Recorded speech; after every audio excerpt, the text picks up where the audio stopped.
අනේ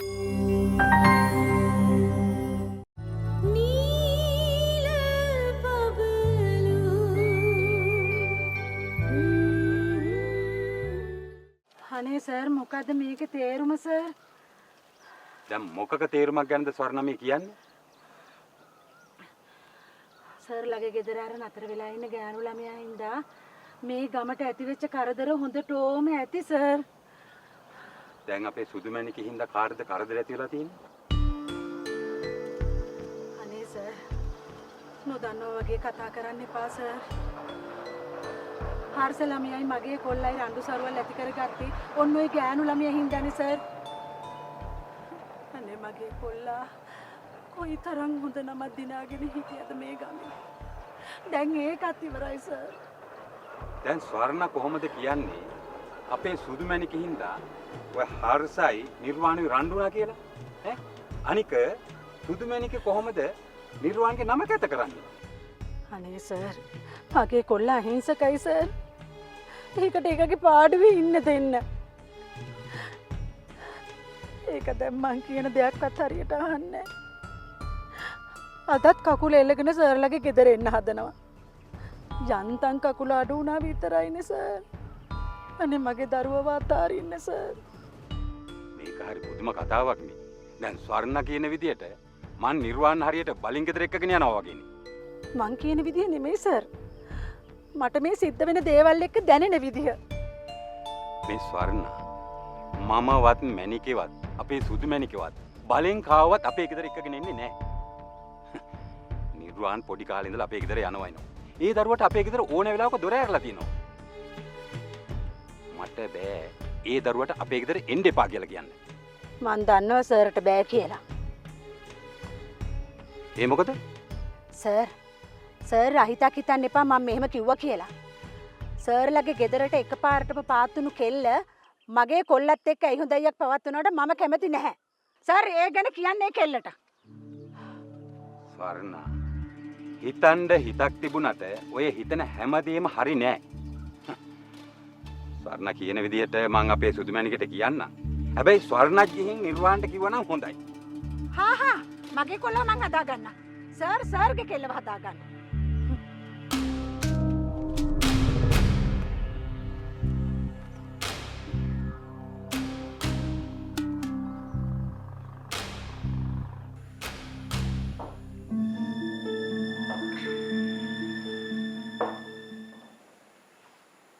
යෂෝ නෝනා පූජා යෂෝ එක්ක වගේම ඔය ඇඩ්ඩින් කියන මිනිස්සයත් එක්ක තරහින්ද ඉන්නේ. තරහ නෙවෙයි නෝනා තියෙන්නේ බය. ඇයි පූජා ඇඩ්ඩින්ට බය? ඔය පූජා කියන අපලෙන් චන්ද්‍රාදිත්‍ය මහත්තයාව බේර ගන්න වැඩිපුරම මහන්සි වුණේ ඇඩ්ඩි. ඒකයි පූජා ඇඩ්ඩිගේ නම කියන කොටත් බය. දැක්කනේ ඇඩ්ඩිම මතක් කරාම පූජාගේ මූණේ හැටි. පූජා ජනනාත ළඟ හැදෙන්න කලින් ඉඳලා නේද ඔය ඇඩ්ඩින්ව දන්නේ? ඕම.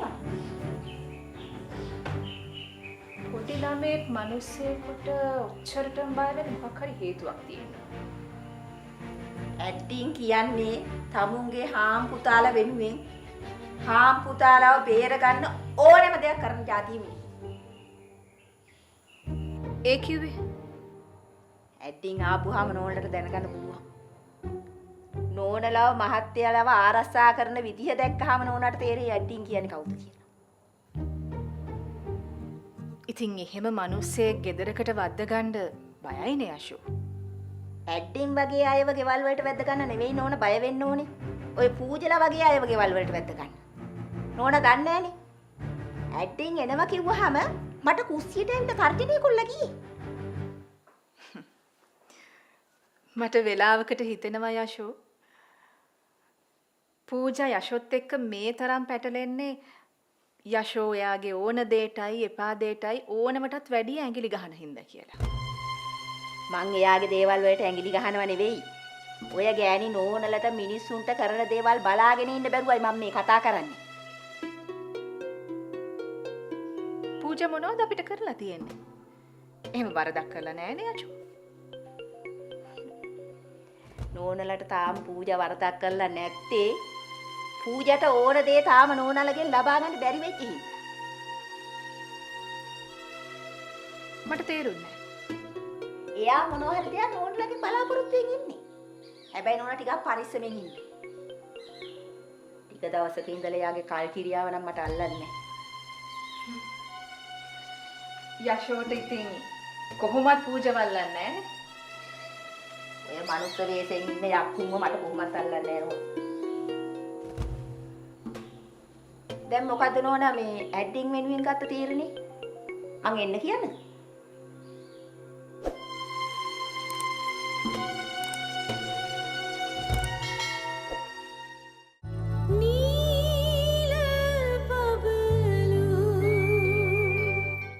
Nava Lactohydra Intense Cream සංවේදී වියලි සමට තෙතමනයේදී ජීවයෙන් පුබුදායි. මිස්ගේ ඇස්සල කඳුළු මිස් නෙමේ ස්නේහා. මිස්ගේ නෙමේ ඔයාගේ. බබෙක්ට වගේ හැමලෙම හදන්න තියන්න එපා නිර්වාන්. දයියා. සොරි. නිර්වාන්. හැම එකටම සොරි කියන්න එපා.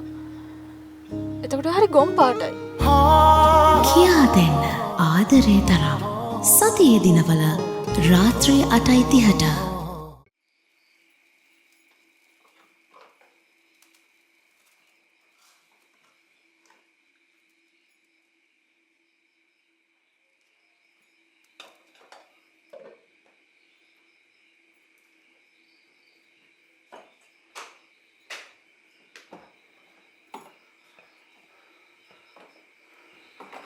කොමැනික සුදු මැනිකේ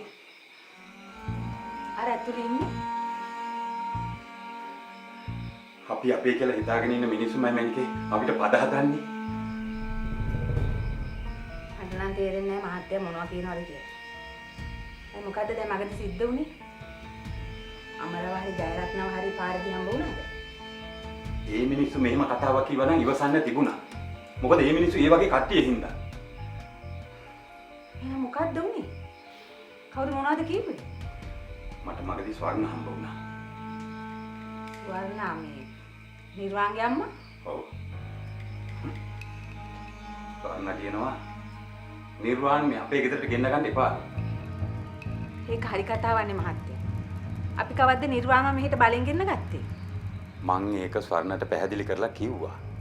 ඒත් එයා ඒක පිළිගත්තේ නැහැ. තව එකක්. ස්වර්ණ හිතාගෙන ඉන්නේ අපි අපේ සුදුමැණික නිර්වාණයට ජෝඩු කරන්න යනවා කියලා. අනේ දෙයනේ. ඒ මොන හසු පොළොව නුහුලන කතාවක්ද? ස්වර්ණ එහෙමම කිව්වද? එහෙම දෙයක් නොකියුවා නම් මං ඇවිල්ලා මැණිකට කියනවද?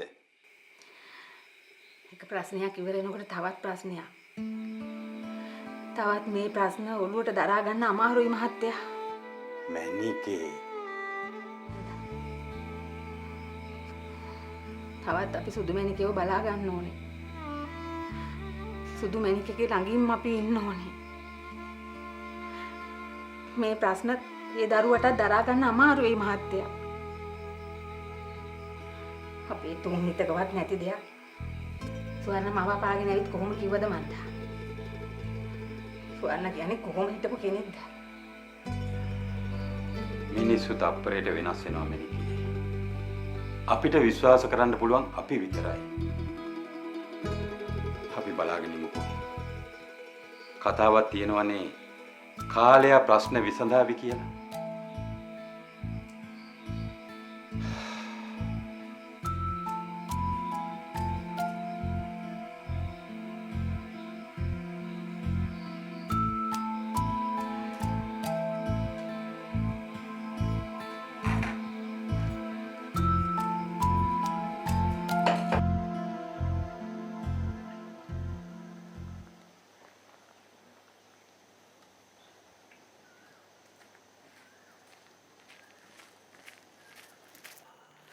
ඔන්න පුතේ උඹට කරන්න බැරි වෙච්ච දේ මම කළා.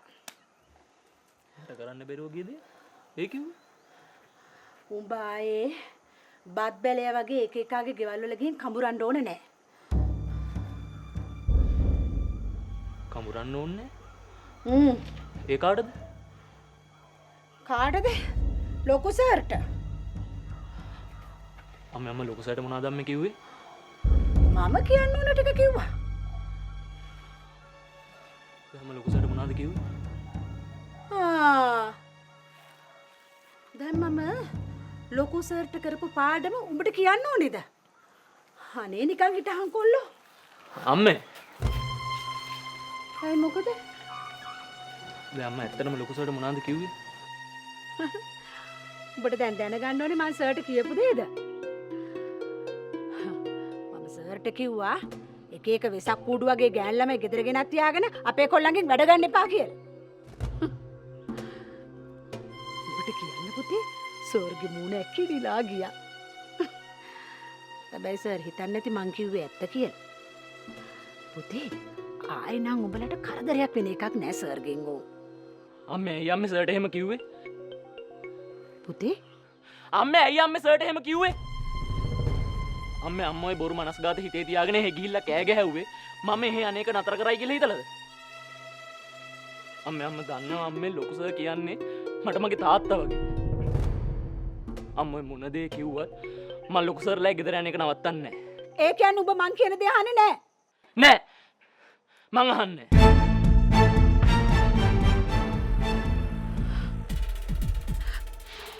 පුතේ නිර්වාණ උඹ කවදාවත් මට ඔහොම කතා කරලා නෑ. කතා කරලා නැහැ තමයි. ඒත් අම්ම මේ කරන දේවල් එක කතා කරන්න වෙනවා අම්මේ. අම්මේ තව ඉස්සරහට මීටත් වඩා දේවල් මගේ කටින් පිට වෙයි අම්මේ. පුතේ මං උඹගේ අම්මා. ඔය කොහෙවත් යන එකක් හින්දවත් කවුරු හින්දවත් උඹට බෑ මගේ වචනෙට උඩින් යන්න. අම්මා වුණත් අම්මේ මොකක් හරි වැරද්දක් කරනවා නම් ඒ වැරද්දට විරුද්ධ වෙන්න මටත් අයිතියක් තියෙනවා. අම්මා මොන දෙයක් කිව්වත් අම්මේ මම ලොකු සර්ලා ගෙදර යන්නේක අම්මට නවත්තන්න බෑ. අනිත් එක අම්මේ ලොකු සර් මං ගැන මොනව නොහිතයිද?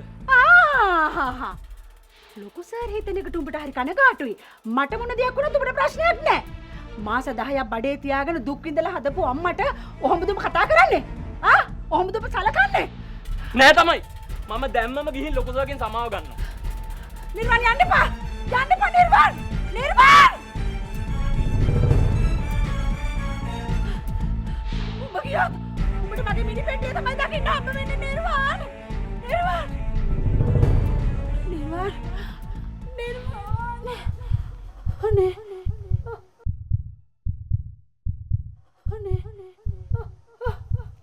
අම්මේ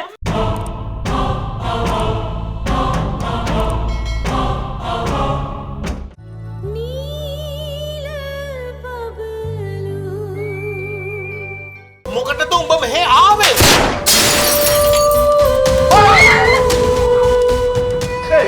අඩිය කිසාර දියන්න බා. ඊළඟ වෙඩිල්ල දියන්න ඔළුව කුඩු වෙන්න. සකෝගේ ලෝකය සතියේ දිනවල රාත්‍රී 8ට.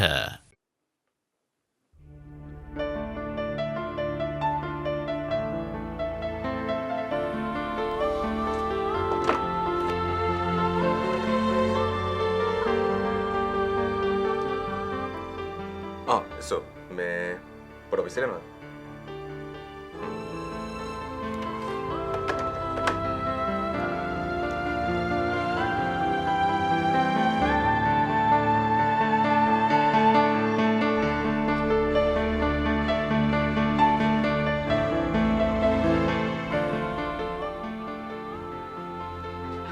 Excuse me, sir. हाँ, come in, sir.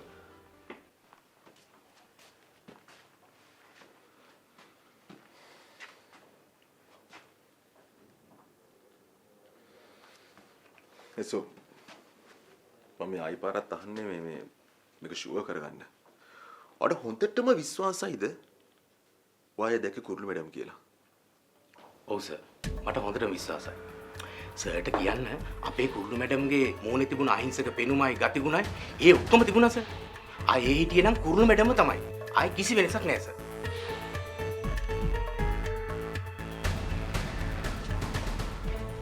පොඩක් හොඳට කල්පනා කරලා බලන්න. පොඩ ආපහු සරයක් කල්පනා කරලා බලන්න. ඒ කුරුළුමද කියලා. ඔව් සර්. සර් මට මගේ ඇස් දෙක හොඳට විශ්වාසයි සර්. අනිත් එක මම එස්සෝ කෙනෙක්නේ. ඉතින් ඔය මිනිස්සුන්ගේ පිටින් පේන හැම දෙයක් ගැනම හොඳ විමසිල්ලෙන් මම ඉන්නේ. ඒ නිසා ඒ හිටියේ කුරුළු මැඩම්ම තමයි. ආයි කිසි වෙනසක් නැහැ සර්.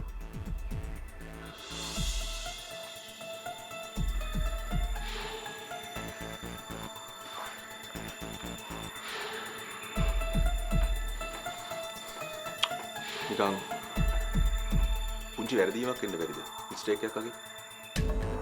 නෑ sir.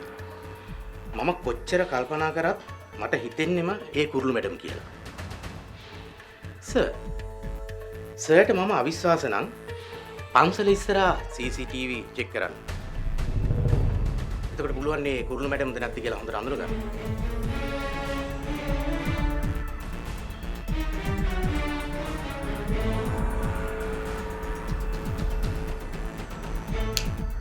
Good idea. Yeah, good idea. හරි ඔයාලා පස්සේ දාන්න right? ඔතන යන්න.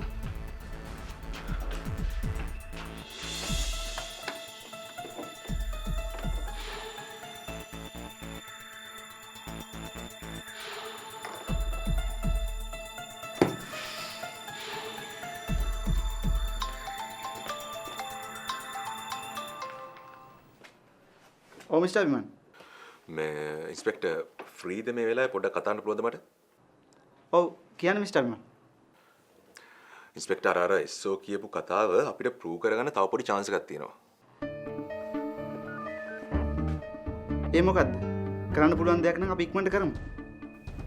ඉන්ස්පෙක්ටර් මේ අපිට පුළුවන් වුණොත් එහෙම ඔය ගැටපේ පන්සලාවට තියෙන CCTVs ටික චෙක් කරලා බලන්න අපිට පුළුවන් ප්‍රූව් කරන්න ඇත්තද බොරුද කියලා. හොඳ අදහසක් දුන්නේ. මම දැම්ම කැන්ඩි පොලිස් ඩිවිෂන් එක දැනුවත් කරලා ඒ අවට තියෙන CCTV ටික චෙක් කරන්න කියන්න. මේකෙන් අපිට අපි බලාපොරොත්තු වෙන වැදගත් තොරතුරු ටිකක් හම්බ වෙයි. Thank you inspector. Thank you very much. තවත් දෙයක් මිස්ටර් විමන්. අපිට එස්සෝගෙන් හරියටම දැනගන්න ඕන මේ සිද්ධිය වෙච්ච දවසයි වෙලාවයි. ඒක තමයි වැදගත්. මම දැම්ම මේකට ක්‍රියාත්මක වෙනවා. ඒ කිසි ප්‍රශ්නයක් නැහැ. මට ඕන වෙලාවක කෝල් එකක් දෙන්න මගේ ඩීටේල්ස් ටික දෙන්න. හරි? Okay, Abhiman. Okay, sir. Thank you.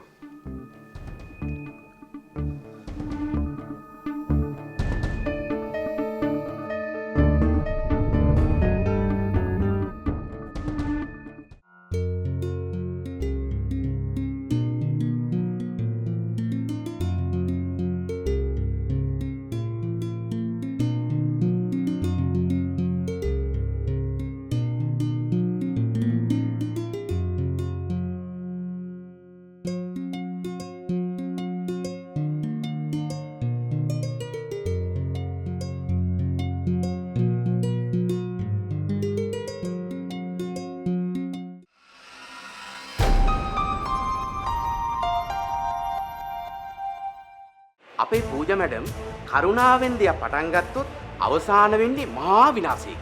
මං යන්නද මහිමත් එක කොත්මලේ? කොත්මලේ ඔයා යන්නේ ඉතින් ඔෆිස් එකේ වෙහිකල් නැද්ද? මේ වෙලාවේ මම මහිමත් එක යන්න ඕනේ.